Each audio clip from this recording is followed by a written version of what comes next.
నా తల్లిదండ్రులు ఎంతో ప్రేమగా చూసుకున్నారు. నా తల్లిదండ్రులు కోరుకునే కోరికలో కూడా న్యాయం ఉంది. కాబట్టి నా తల్లిదండ్రులు కోరుకునే కోరిక తప్పు కాదని నేను ఒప్పుకుంటున్నాను వాళ్ళ కోరికను తీర్చడానికి అని చెప్పగానే చెంచలమ్మ ఒక్కసారిగా షాక్ అవుతుంది. అది విన్న ధర్మయ్య సంతోషపడుతుంటాడు. విజయమ్మ కూడా సంతోషపడుతూ నవ్వుతూ ఉంటుంది. చెంచలమ్మ ఇక సింధూర అలా చూడగానే చెంచలమ్మ ఒక్కసారిగా గుండె పగిలిపోయినంత పని అవుతుంది.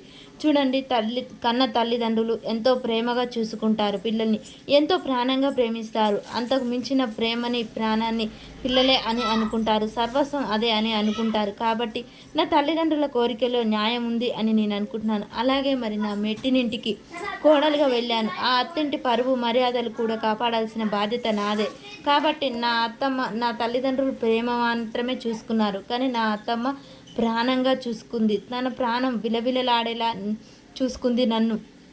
అంత ప్రేమనిచ్చిన అత్తమ్మని తన ప్రాణానికి అధికారంగా, తన ప్రతిరూపంగా, తన అర్హతకు నన్ను మహారాణిగా చేసి ఇంత హోదాని కల్పించింది నా అత్తమ్మ. ఏ కోడలైనా అత్త సాధించాలనుకుంటుంది, కానీ నా కోడలు నా నా అత్త నా కోడలిగా స్థానాన్ని మించి ఇచ్చింది.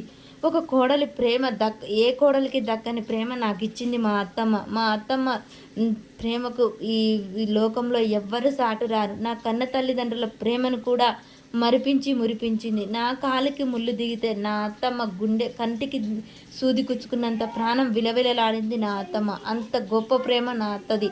కానీ ఇప్పుడు నాకే ఒక సమస్యగా మారిపోయింది.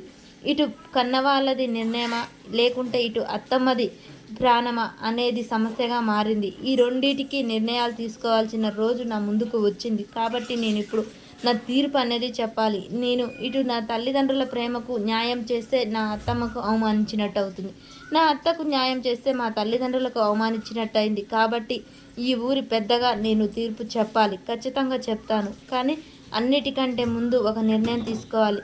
నాకు ఇంత స్థాయిని, ఇంత అర్హతని, ఇంత ప్రేమని పంచిన నా అత్తమ్మ చెంచలమ్మ గారు ఈ కుర్చీలో కూర్చోవాలి. ఇవి ఎన్నో తీర్పులు చెప్పిన ఆ పెద్ద మనిషి ఇక్కడ కూర్చోవాలి. నా నిర్ణయం ఏంటి అని నేను చెప్పబోయే ముందు చెంచలమ్మ గారైన నా అత్త ఇక్కడ కూర్చోవాలి. ఈ న్యాయంపీఠ మీద కూర్చున్న తర్వాత నా నిర్ణయం ఏంటనేది నేను చెప్పదలుచుకున్నాను అని చెప్పేసి ఇక సింధూర అయితే ఆ పీఠ నుంచి లేచి చెప్తుంది. అది విన్న చెంచలమ్మ అలాగే చూస్తుంది.